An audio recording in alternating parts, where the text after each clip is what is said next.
Hello, this is Josh Belk with the Belk on Business podcast. We are going live this evening for just a few minutes. We're going to talk about these PPP loans. It's kind of mentioned in the notification that was sent out, and I'll be sending this out to our client list within the accounting firm here within the next day or so as well.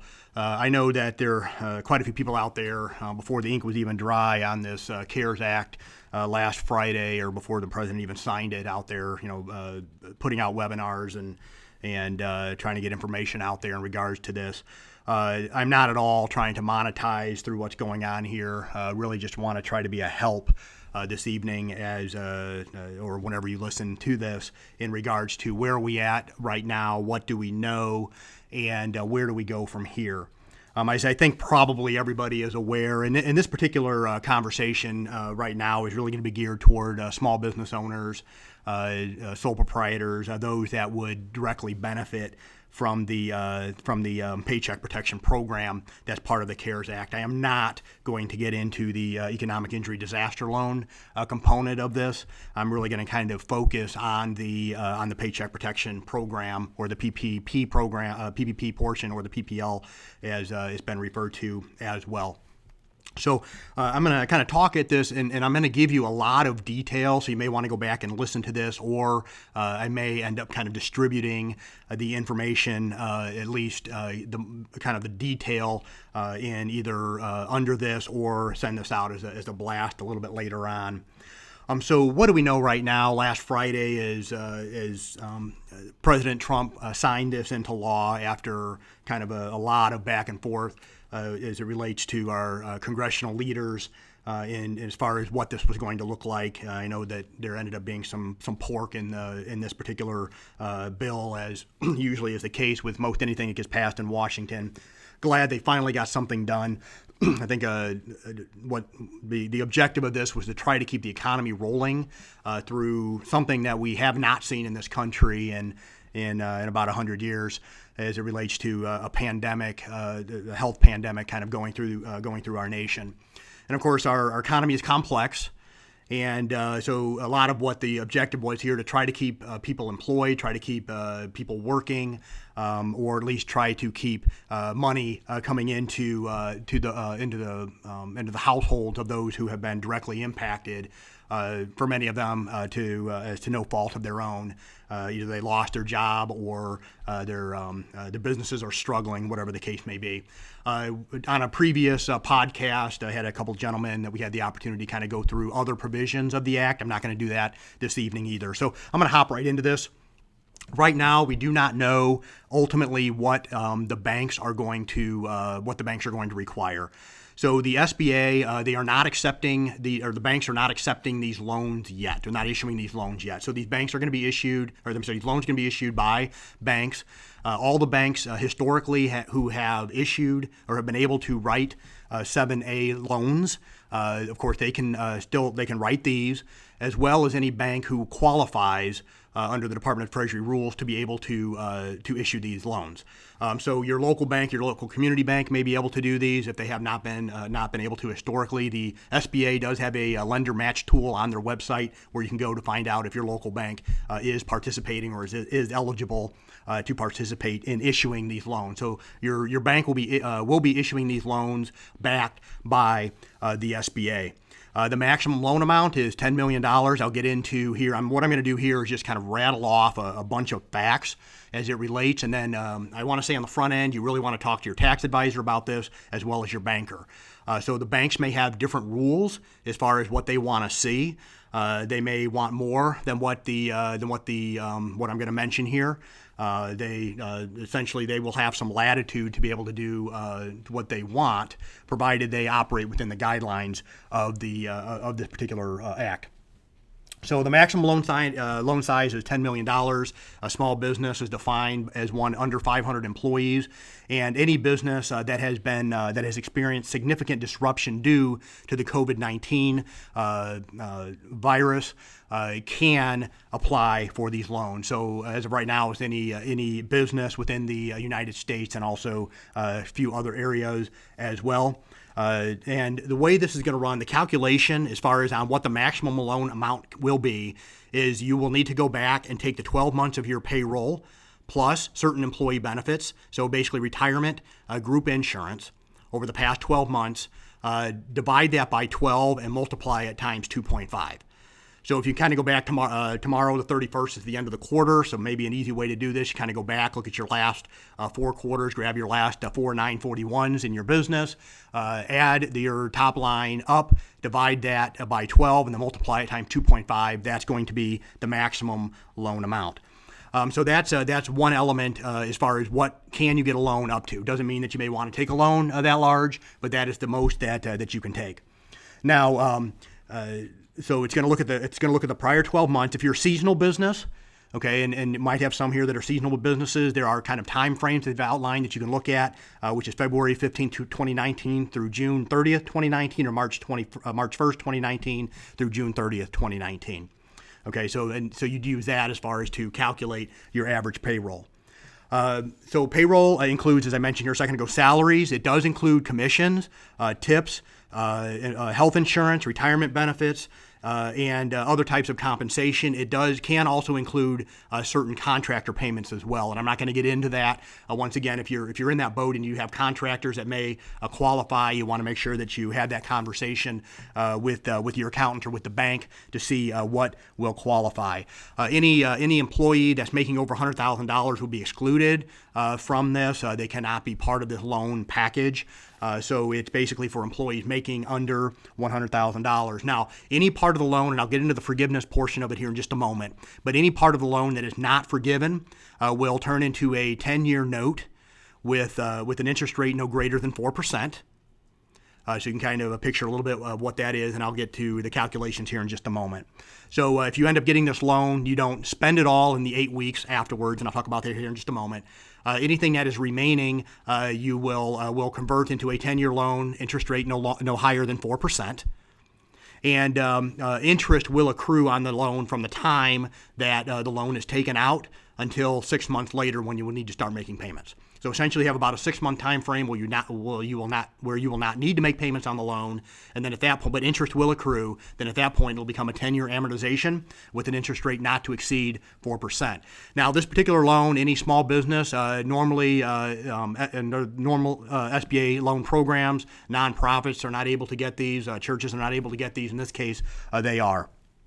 So, what can you use the loan for? So you go through, you run the calculation, you're able to secure the loan with your bank. And then what can you use the monies that you receive for? So ideally, once you get the loan for the next 8 weeks, the amount that you can use the loan monies for are, number one, your payroll cost. Okay, so your payroll cost plus your any sort of employee benefits that we talked about here just a moment ago. So group insurance benefits as well as retirement plans, and then in addition to that, mortgage interest on a loan that you had in place prior to February 15th, rent for a location that you were renting as of February 15th, and then utilities on that location as well. So your payroll, employee benefits, group insurance, retirement benefits, and then mortgage interest, not the principal, but the mortgage interest or rent for your location that you had in place prior to February 15th of this year, and then also utilities on that location.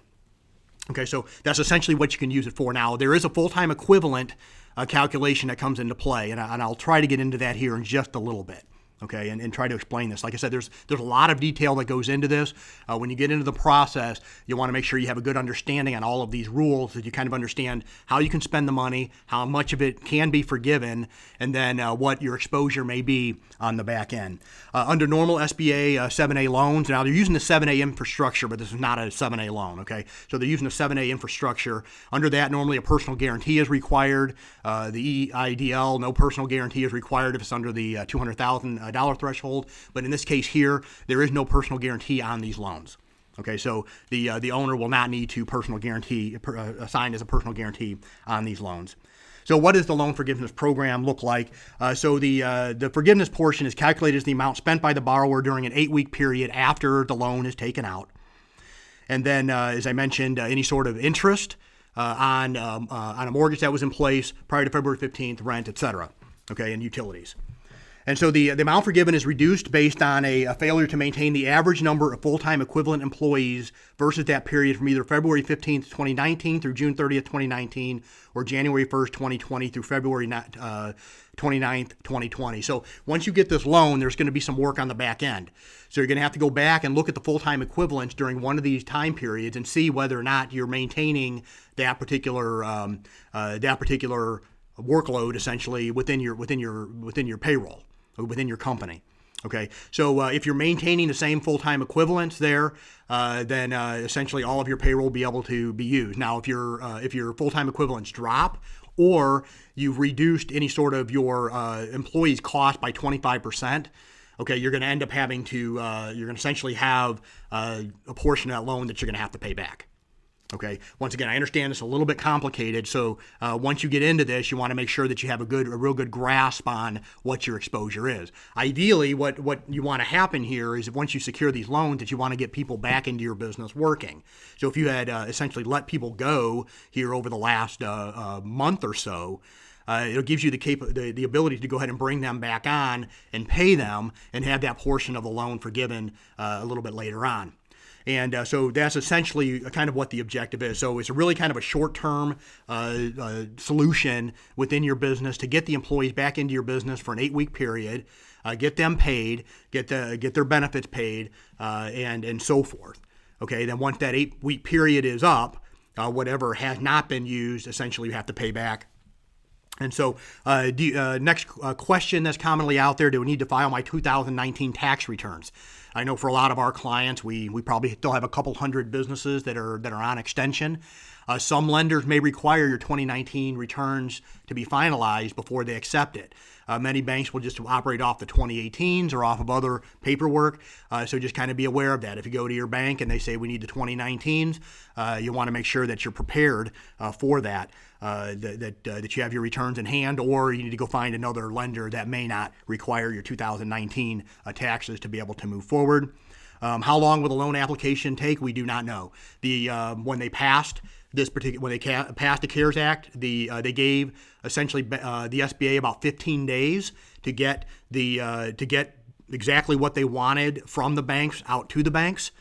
So we don't know ultimately what that's going to look like, except probably some of the framework that's here. I know many banks out there are already starting to collect the information, but are not able to issue the loans. Okay, so just kind of be aware of that. The local lender may require other information. They may want financials. They probably will want financials from your business, year-to-date financials. Be prepared for that. They're probably going to want the numbers as it relates to your full-time equivalents as of one of these dates. So just kind of be ready with your information. That way, once your bank actually, if they're accepting paperwork now, start the ball rolling on it, or once they start issuing the loans, and that you have everything in your hand, you're ready to roll, because it's 300. Essentially, the amount that's there, in some ways, is first come, first serve. Now, I imagine if this drains out, if the money all gets used, it's possible that Congress may offer more. But once this $349 billion has been spent, okay, we don't know what's going to happen from there. So you want to make sure you have everything in your hand. You're working with your banker now. You're communicating as much as possible. I understand that, as the case with me, trying to send emails out and voicemails, not going to get response. A lot of banks they're overwhelmed. Their doors aren't open. You can't walk in and talk to your banker like you could just a few weeks ago. So you may need to find another platform and maybe another bank that you can go ahead and remit the information online. They're ready to go. They're ready to roll. So just be prepared. As with anything in business, just be prepared. So the SBA will be issuing their guidelines to the banks within 15 days. It was passed last Friday. So they essentially have another week and a half or so to be able to get that information to the banks as far as what they're looking for, and then hopefully it'll be a little bit sooner than that. So what businesses can apply? Businesses under 500 employees. The business must have been in place prior to February 15th, 2020. Individuals who operate a sole proprietorship, independent contractors, as well as self-employed individuals can also take advantage of this. Okay, so just once again, I just want to kind of give really just a kind of a high level. I know I got into some detail here, but as far as what exactly the banks are going to be looking for, kind of the purpose of this loan. So I know I threw a lot out there.